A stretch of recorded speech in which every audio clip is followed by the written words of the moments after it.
in this video, we'll be solving for the general formula for the speed of a sphere of mass m, radius r, as it rolls down a hill of height h. So the sphere is completely full. It is not a hollow sphere.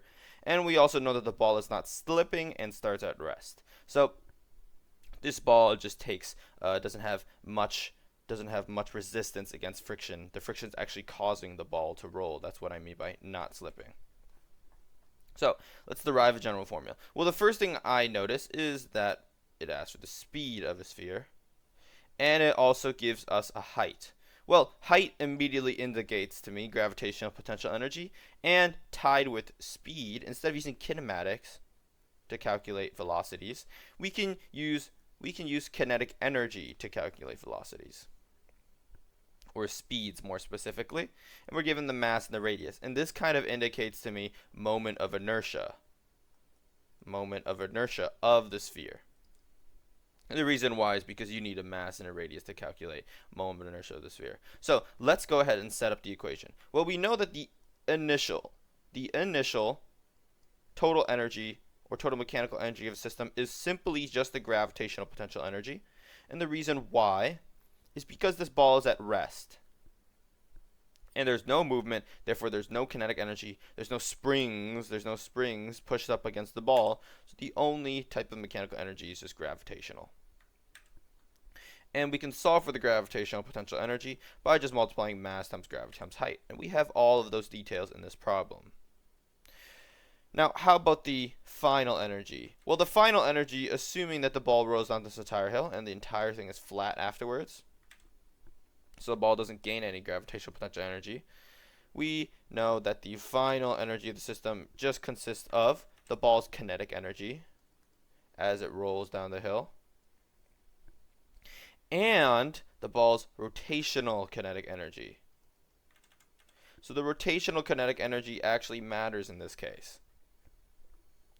So the rotational kinetic energy of the ball will actually take up some of the energy that you're going to have from the potential energy. So if this wasn't a ball, then it wasn't rotating, then it would just be the formula for the final energy would just look like kinetic energy. And hopefully you've done problems like that already.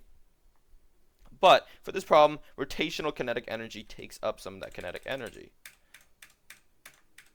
So in order to set this up, all we have to do is just make it so the gravitational potential energy is equal to the kinetic energy of the ball, so that just the direct kinetic energy, the speed of the ball rolling down the hill, and the rotational kinetic energy that the ball is taking up. So RKE.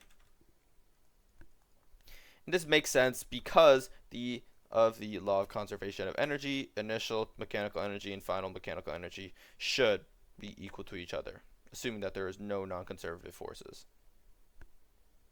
And in the case of a ball, even though there is friction in this problem causing the ball not to slip, technically the friction is causing the ball to roll.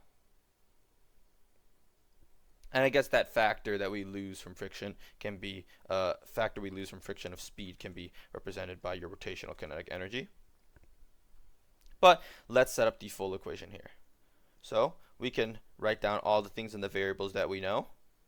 mgh, and kinetic energy's formula is just 1/2 m speed squared. What about rotational kinetic energy? Well, rotational kinetic energy isn't in the variables that we know. We don't know the moment of inertia and we don't know the angular velocity, but we can turn these into the variables we know. How do you do that? Well, what is the formula for the for the moment of inertia of a sphere?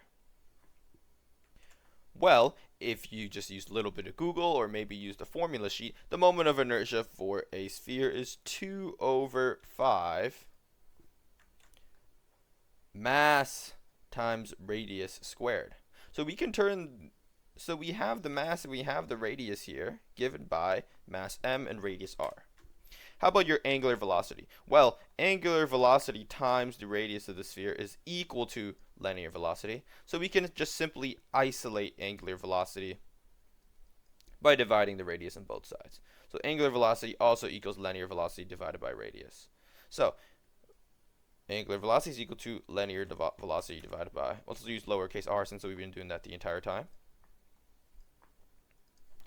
So if we just distribute all these, let's just section this off for now.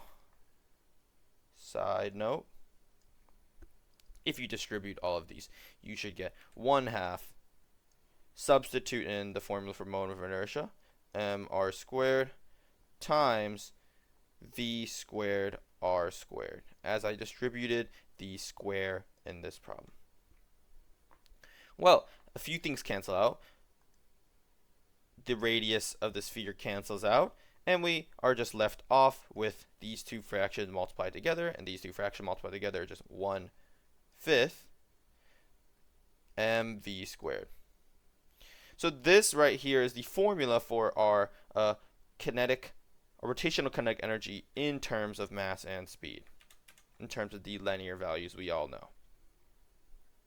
So now that we have this form, we can turn this equation into mgh is equal to 1/2 mv squared plus 1/5 mv squared, as I've derived 1/5 mv squared into your rotational kinetic energy. So now that we have this, well, we can cancel out mass, as always. Mass is usually canceled out in these types of problems.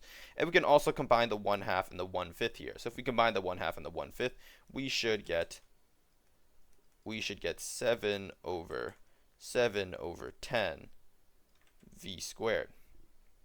And we're asked to solve for the speed of the sphere, so all we have to do is isolate velocity. So if you isolate velocity, you should get 10 gh over 7 square rooted is equal to the speed of the sphere.